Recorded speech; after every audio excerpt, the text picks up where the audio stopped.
This is the FREESKY 2000W electric bike, the Swift Horse Pro, a full-suspension fat tire e-bike with a modern, aggressive stance. The frame is aluminum, the tires are 26 by 4 inches with a dual sport tread, and the front end uses a beefy double-shoulder hydraulic fork that looks like it was built to take hits. The color is a clean blue-gray with black accents, and the cables are routed neatly. The LCD display sits high and easy to see in daylight, and the NFC Smart Key system adds a slick touch. Swipe to unlock, tap to lock, or punch in a code. The bike ships with a rear rack and full fenders, a bright 800 lumen headlight, turn signals, and a brake light, so it looks ready to ride day or night. The overall feel is sturdy and planted, with the kind of heft that tells you it's built for rough terrain. It's not a light bike, but it feels solid in a way that inspires confidence. From my experience, the first thing you notice is the power. The BAFANG rear hub motor is rated at 1,000 watts nominal, with peak output up to 2,000 watts, and it puts out 130 newton meters of torque. On trails and gravel climbs, it digs in and pulls without drama. I rode it up long, punchy hills where mid-level e-bikes start to fade, and the Swift Horse just kept pushing. The brand claims up to 35 miles per hour in pedal assist and about 20 miles per hour on throttle alone. On open stretches with pedal assist, it easily moves into fast territory, and coasting downhill, I saw speeds that made me glad I had 4-piston hydraulic brakes with 180mm rotors.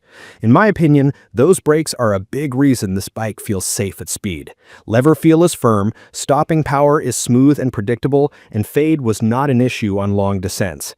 Key features that stood out to me include the 48-volt 30-amp-hour Samsung Cells battery, which is a big 1440 Wh pack. The company quotes up to 120 miles in pedal assist, depending on conditions. Range always depends on rider weight, terrain, wind, and how much you lean on the throttle. I'm an average-size rider and mixed pass levels with some throttle on rolling terrain. I ended the day with plenty left in the tank after a long ride that would have drained smaller batteries. If you use lower assist on flatter routes, you can stretch it impressively.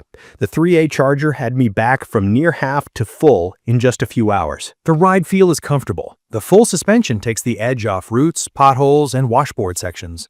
The fork is lockable and adjustable, and the rear shock smooths choppy trails without turning the bike into a wallowy couch. Those big tires add a layer of cushion and grip, especially on loose or sandy patches. Handling is stable and predictable. It's not a quick, flickable bike, but it tracks straight and holds a line even when the terrain gets messy.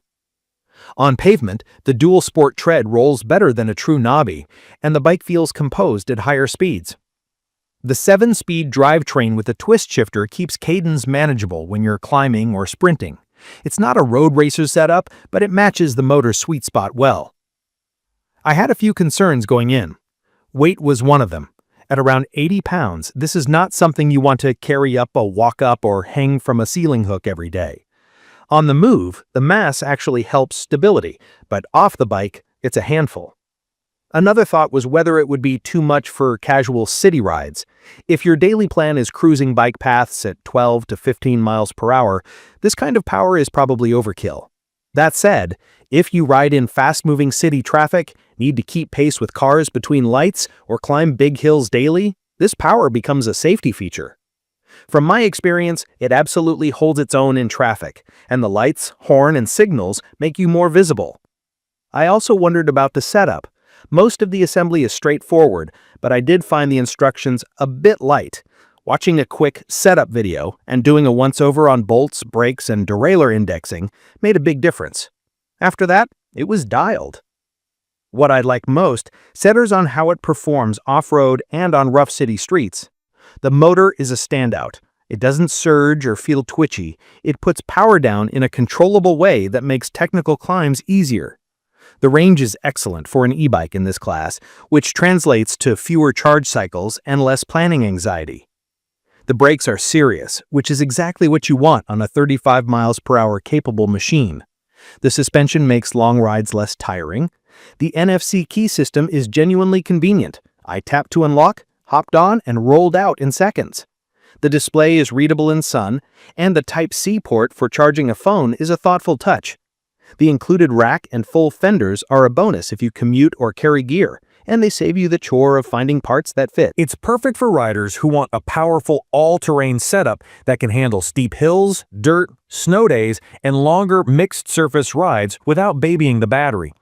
It's also a strong option if you ride in a city where traffic moves fast and you need the acceleration to merge and the brakes to stop short.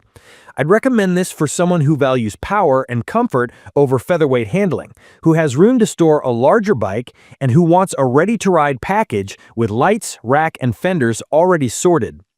There are a couple of trade-offs to keep in mind. The weight makes it tough to lift and transport without a hitch rack rated for heavy e-bikes.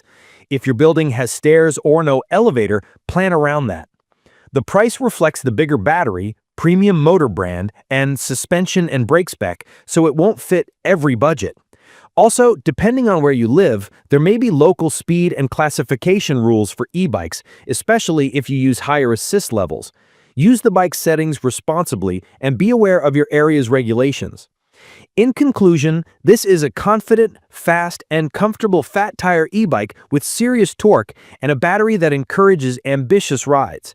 Key features like the BAFANG motor, the 48-volt 30-amp-hour Samsung battery, the full suspension, and the 4-piston hydraulic brakes make it feel like a complete package.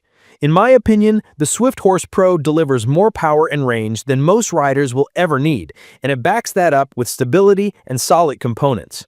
From my experience, it climbs like a champ, cruises smoothly on rough streets, and stops with authority. I'd recommend this for riders who want to explore trails on weekends, commute across hilly neighborhoods during the week, and prefer a bike that feels planted and dependable at any speed. If you found this helpful, please subscribe to the channel and drop your questions or your own ride notes in the comments. Thank you for watching.